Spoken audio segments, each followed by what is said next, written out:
अभी अभी लोकसभा का चुनाव हो रहा है। लोकसभा का चुनाव हो रहा है। शशि थरूर जी बोलते हैं, ये भाजपा वाले 400 कहते हैं। उन्होंने कहा कि 300 आएगा, फिर बोले कि 300 भी नहीं आएगा, 200 आएगा। बिहार के सन ऑफ मल्लाह उन्होंने कहा मोदी जी पर क्या क्या बोला। यही मुकेश सहनी सन ऑफ मल्लाह है। जब एनडीए में भी थे तो तेजस्वी यादव जी को चुनौती दे दिए। बिहार में कोसी इलाका में सहरसा जिला में एक विधानसभा है सिमरी बख्तियारपुर। इनको एनडीए की ओर से नहीं मिला टिकट, इनके हिस्से में गया। इन्होंने तेजस्वी यादव को धमकी दे दिए, जो आइए आप यहाँ पर चुनाव लड़िए, हम आपके विरोध में चुनाव लड़ेंगे, आप जीत के दिखा दीजिए। बेचारे तेजस्वी यादव को धमकी दे दिए और चुनाव तो जीते नहीं। आज तक चुनाव जीते नहीं, आज तक विधानसभा के सदस्य नहीं हुए हैं। बहुतों आदमी बिहार में, बहुतों आदमी प्रधानमंत्री तक का सपना देखते हैं, विधानसभा का चुनाव नहीं लड़ पाते हैं। विधानसभा का चुनाव नहीं लड़ पाते हैं। ये अशोक चौधरी जी हैं और हैं, बहुत सारे लोग ऐसे हैं और बात बोलते हैं 14 वाले 24 में शपथ ग्रहण नहीं करेंगे, मोदी जी बूढ़ा हो गए, योगी जी को हम क्या कहते हैं वो गोरखपुर मठ में भेज देंगे, मोदी को हम संन्यास लेने के लिए 4 धाम की यात्रा पर भेज देंगे। ये इंडी गठबंधन वाले बोलते हैं और कभी एनडीए गठबंधन वाले भी बोलते हैं, क्योंकि आज बिहार में तेजस्वी यादव जी और पप्पू यादव जी में व्यक्तिगत दुश्मनी हो गया। व्यक्तिगत दुश्मनी हो गया। इसका कारण पप्पू यादव जी हैं। उन्होंने एक बार मिस्टेक से बोल दिए जो उनको नहीं बोलना चाहिए था। प्रेम से भी वैसे पप्पू लालू यादव और राबड़ी देवी की तेजस्वी यादव कि पप्पू यादव एक ही परिवार के चट्टे बट्टे हैं। लालू यादव की सौजन्य से ही पप्पू यादव का राजनीतिक पराक्रम बढ़ा और लालू प्रसाद यादव जी को भी पप्पू यादव बहुत मदद किए, जो हिसाब नहीं लिया जा सकता है। लेकिन पप्पू यादव ने एक बार बोल दिए क्या, तो हम आपका बेटा तो नहीं है, आप हमको गोद ले लीजिए, हमको बिहार का मुख्यमंत्री बना दीजिए। ये तो मीडिया में बोले, यह बात तो उनके घर वाले में माननीय राबड़ी देवी के नज़दीक में तो थे नहीं पप्पू यादव जी, तो वो कुछ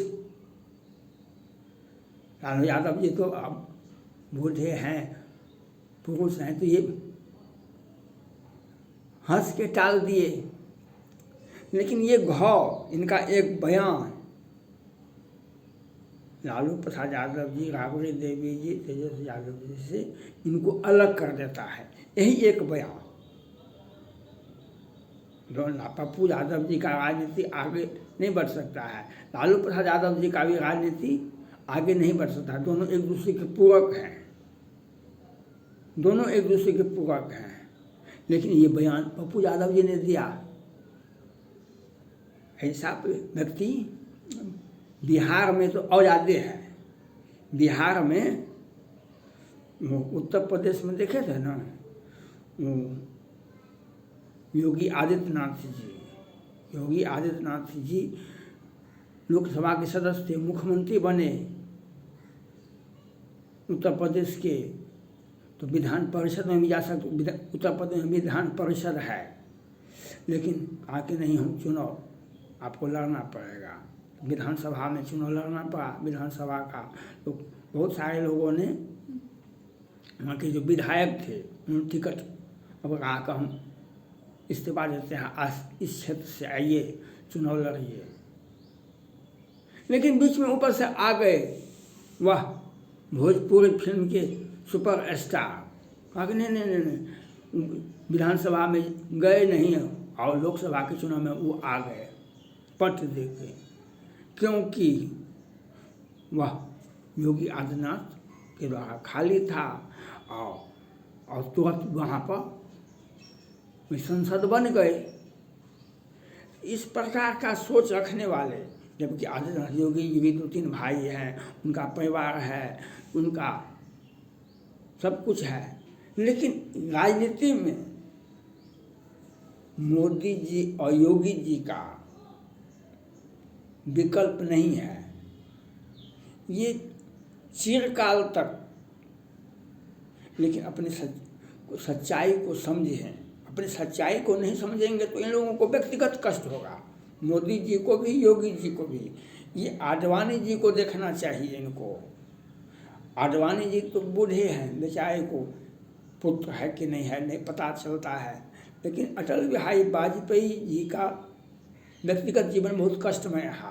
और सोनिया गांधी जी तो यूपीए के अध्यक्ष थे, उन्होंने बहुत सेवा दिया अपना, वह केंद्र सरकार को चला रही थी। तो अटल बिहारी वाजपेयी को हॉस्पिटल में ही बहुत बड़ा व्यवस्था कर दिया, जो विरोधी दल नहीं करते हैं। लेकिन सोनिया गांधी जी ने बहुत ऊंचे दर्जे का परिवार से आते हैं, उनका सोच बहुत ऊंचा है। लेकिन नीचे में भाजपा हो या भीतर में और ये इंडी गठबंधन हो, ये तो अपने अपने को, जयललिता जी का हत्या का राज तो मालूम नहीं है, पता तो होगा तो कैसे गिर पड़े। श्रीदेवी जी का भी क्या हुआ था। जयललिता जी तो मुख्यमंत्री थी, आज ममता बनर्जी कहती है, ममता बनर्जी उनके घर में एक बार धक्का दे दिया, पुलिस ने कहा जांच करेंगे। अभी हेलीकॉप्टर पर चढ़ रहे थे, तो फिसल गई। चूँकि उनका व्यक्तिगत जीवन, शादी नहीं किए हैं, आपको पुत्र पत्नी और पत्नी है तो पति और पुत्र, यही तीनों आपका सेवा करें। एक जीवन को चलाने के लिए, जीवन में मजबूती देने के लिए ये 3 आदमी का होना जरूर परिवार में अति आवश्यक है। अगर आप शादी नहीं की, योगी जी मोदी जी शादी किए तो उनको पुत्र नहीं है, बाल बच्चा नहीं है, तो इसलिए ऐसा होता है। ये मोदी जी योगी जी को सोचना चाहिए। बोरिस जॉनसन ऋषि सुनक के पहले प्रधानमंत्री हुआ करते थे ब्रिटेन के। बोरिस जॉनसन शायद वही नाम था। ऋषि सुनक के पहले वही प्रधानमंत्री। 2-3 शादी की, 3-4 बच्चे हैं। 2-3 शादी किए, 3-4 बच्चे हैं। जो बाइडेन साहब को 4-5 बच्चे हैं, पोता पोती नाती नातिन है, और 2-3 शादी की। जो पत्नी अभी है, पहली पत्नी तो मर गई, तो अभी पत्नी है, युवा है और बहुत सुंदर है। तो आपके जीवन को चलाने के लिए पत्नी का होना आवश्यक है। पत्नी का जीवन चलाने के लिए पुत्र और पति को होना आवश्यक है। अगर ये आज मोदी जी योगी जी अपने आप में सुधार करे तो ये दुश्मन जो हैं, ये इंडी गठबंधन हो, आकि भाजपा के समय पर जो सहयोगी दल बनते हैं, 21वीं सदी में भी राजनीतिक पार नहीं पा सकते हैं। मोदी और योगी का इंडी गठबंधन कौन कहे। ये चिरकाल तक प्रधानमंत्री मुख्यमंत्री रहेंगे, चिरकाल तक ये लोग इसमें लगे हुए हैं। जो किसी प्रकार से मोदी जी हट जाएंगे, मोदी जी से हम बेहतर प्रधानमंत्री हम हो सकते हैं, मोदी जी से बेहतर प्रधानमंत्री हम हो सकते हैं, योगी से कब जाएंगे मठ में, हम मुख्यमंत्री बन जाएंगे। बहुत सारे लोग बोलते हैं, भाजपा के लोग बोलते हैं, इंडी गठबंधन के लोग बोलबे करते हैं, भाजपा के लोग भी बोलते हैं। इसलिए मोदी और योगी को समझना चाहिए, मोदी जी को, योगी जी को समझना चाहिए, अपना व्यक्तिगत जीवन, पत्नी होना अति आवश्यक है, पुत्र होना अति आवश्यक है। और आधुनिकतम काल में, आधुनिकतम बोले मुकेश सहनी सन ऑफ मला बोले तो जो उनका एज ज़्यादा हो गया, तो हाँ वही बात बिल्कुल कहे। 65 वर्ष का भारत का औसतन आयु था 65। भारतीयों का एज था औसतन आयु 65। लेकिन विज्ञान, मेडिकल ने बहुत ज़्यादा विकसित किया। आज आम जन 80-90 बचते हैं, आम जन 80-90 बचते हैं। और स्वस्थ सबल ये नहीं, बिछावन पर, वेंटिलेटर पर नहीं रहते हैं, जिनका आचरण माने जो नशा पान नहीं करते हैं, जो चलते फिरते हैं, काम करते हैं, वह 90 वर्ष 100 वर्ष तक बचते हैं, मजबूती से बचते हैं। आज सोनिया गांधी जी 80 से कम हैं। भारत में खगरे जी, जो बाइडेन साहब को देखिए 81 है उनका। तो इसलिए ये दोनों आदमी से मेरा आग्रह है, दुश्मन को मत दीजिए, अपने व्यक्तिगत जीवन को, अपने राजनीतिक जीवन को आगे बढ़ाइए, शादी कर लीजिए, 2 बच्चे पैदा कर लीजिए, बहुत मिलता है। और दुश्मन को कैसे मात दिया जाता है? पत्नी की रक्षा, पत्नी का प्रतिशोध लेने के लिए राम ने कसम खाया, रावण का पूरा खानदान का सर्वनाश किया। पत्नी के ने मांग किया, सीता जी ने मांग किया कि हमको सोना का मृग ला दीजिए। पत्नी की इच्छा को पूर्ति करना पुरुष का, पति का कर्तव्य होता है। तो इसलिए आपको सोचना चाहिए।